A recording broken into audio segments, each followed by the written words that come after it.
ka pa gazetarë si ju që kanë sfond sportiv, sepse ju keni qenë sportist, ashtu se dhe unë kam qenë sportist, dhe kemi qenë me ekipet e para.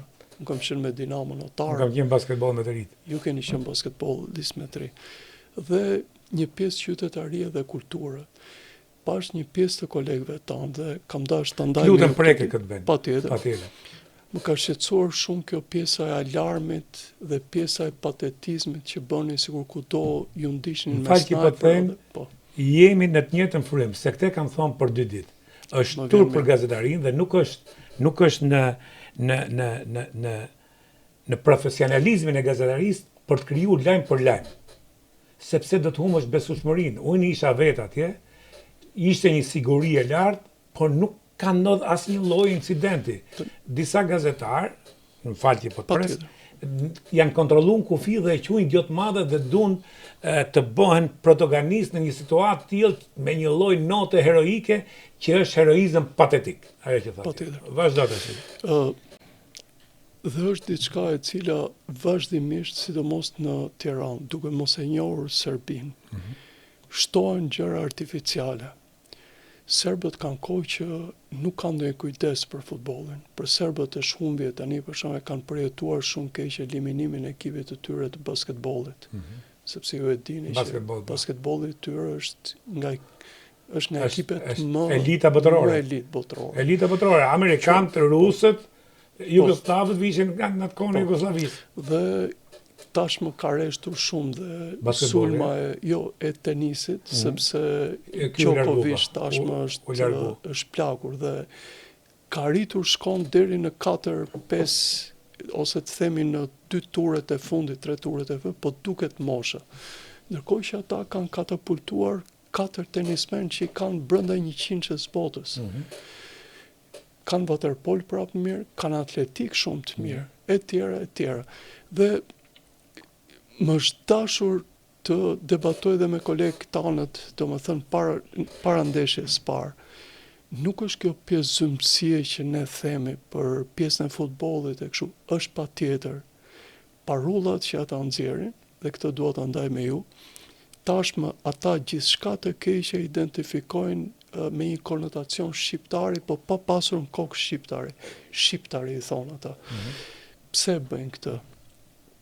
E trashëguar prej kohësh, ata në kohë të ndryshme edhe për shkak të ndarjes u kanë humbur edhe etika e parullave nacionaliste. Dhe jo vetëm janë shterp për këtë pjesa e vulgut, po janë dhe shumë kaotik. Dhe tani në protestat e studentëve, ju keni për të çuditur, policëve u thoshin shqiptari, me konotacion negativ.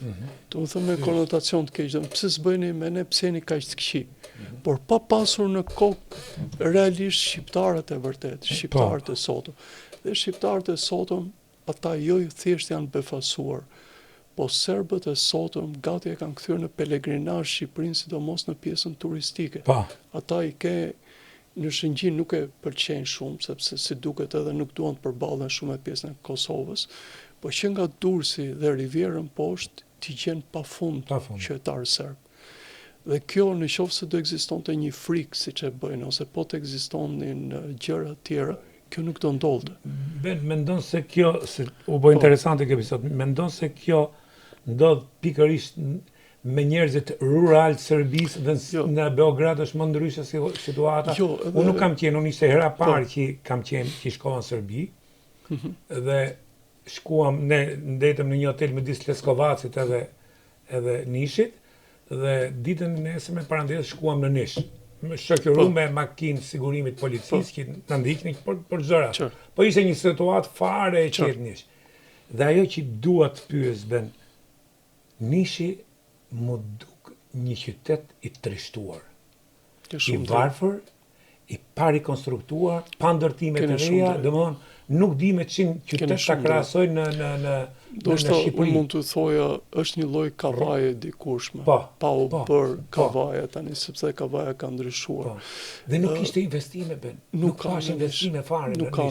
Por të them një element, ndryshon shumë Novi Sadi. Është një qytet që po kam parasysh se Nishi është zemra e Serbisë. Zemër I themi ne për pjesën, atje ka ngel pjesa nacionaliste. Këtë kuptim e kisha, pjesa më e fortë nacionaliste. Më e pakultivuar. Më e pakultivuar. Por në fakt, nacionalizmi tamam si thelb vazhdon të jetë në Beograd, edhe në Novi Sad. Novi Sad për shkak dhe të përplasjes hungareze. Me sa di unë dohën, kjo Nishje dhe Leskovac, se kjo zonë këtu ka qenë e banuar me shqiptarë 1710 dhe aty kanë filluar pastrimet e para, më duket, a? Patjetër.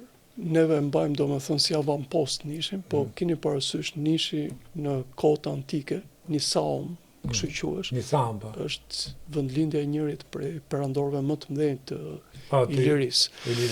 Dhe normalisht ne vazhdimisht e mbajmë pjesën e tillë, domethënë të trashëgimisë, po ka një problem kur futemi në element historik që duhet ta ndaja me ju. Serbët e pranojnë dhe kumtojnë që kanë ardhur në shekullin e 7. Falë referencave historike kanë shumë lehtë që ta shprehin këtë. Por e çuditshme se pjesa historike nacionaliste e tyre, jo pjesa historike e vërtet bazike. Sepse historianët e tyre kanë shumë lidhje me Vienën. Dhe Viena, për shembull siç ndodhi me Shqipërinë për Skënderbeun dhe për tjera, të fut në shtratin e Prokrustit. Kaq, dhe kjo është, sepse punohet me metodika shkencore.